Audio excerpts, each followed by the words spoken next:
అమ్మమ్మల కాలం నాటి ఉప్పుడు పిండి కడుపుకి హాయిగా నోటికి కమ్మగా చాలా సింపుల్ రెసిపీ 5 నిమిషాల్లో అయిపోతుందండి. కానీ చాలా బాగుంటుంది.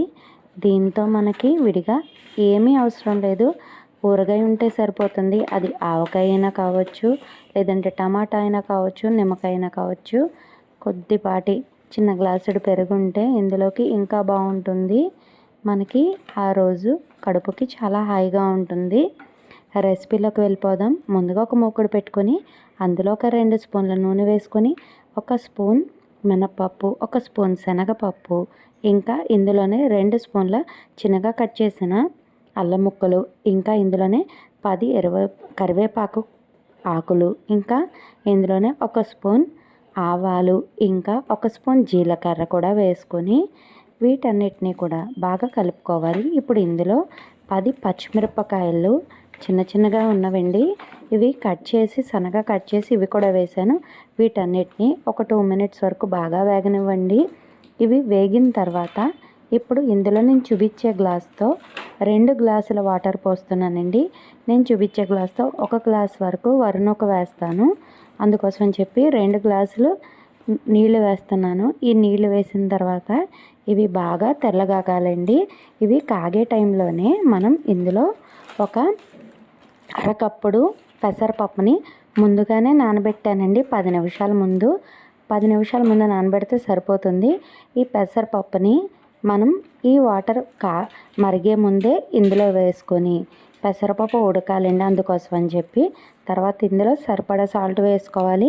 నేనైతే 2 స్పూన్లు వేసుకున్నానండి. కళ్ళుప్పు అండి, ఇది రాళ్ళ ఉప్పు వేసుకున్నాను. ఇదిగోండి ఇలా మరిగే టైంలోనే ఇప్పుడు సేమ్ గ్లాస్తో ఒక కప్పుడు, అంటే ఇప్పుడు నేను సేమ్ కప్ చూపించాను కదండి 2 గ్లాసుల వాటర్ అని, ఇప్పుడు సేమ్ కప్పుతో 1 కప్పుడు వరినూక తీసుకొని ఇదిగోండి నేను చూపించే విధంగా మనం ఉప్మా ఏ విధంగా అయితే చేసుకుంటాం అలాగే మరిగే టైంలో ఒక చేత్తో గరిటెతో తిప్పుకుంటూ ఇంకొక చేత్తో ఈ వరినూక అంతా వేసుకోవాలండి.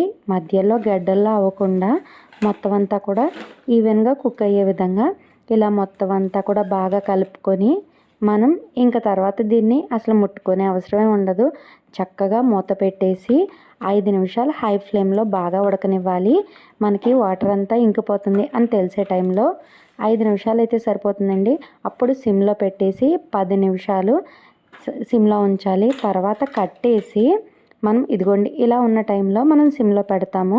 సిమ్లో పెట్టేసి 10 నిమిషాలు ఉంచితే చక్కగా పొడి పొడిగా అన్నం ఏ విధంగా పొడి పొడిగా ఉంటుందో అలా వచ్చేస్తుందండి. ఇదిగోండి ఇలా.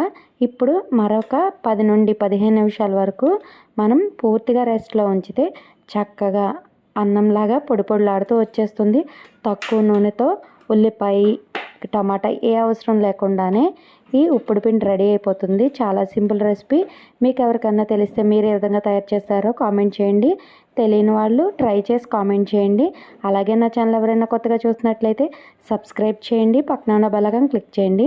మీ ఫ్రెండ్స్కి రిలేటివ్స్ కూడా నా వీడియోస్ని షేర్ చేయండి. మీకు ఇంకా ఏమైనా కుకింగ్ వీడియోస్ కావాలన్నా, ఆన్లైన్ షాపింగ్ వీడియోస్ కావాలన్నా ఖచ్చితంగా కామెంట్ చేయండి. సబ్స్క్రైబ్ చేయండి.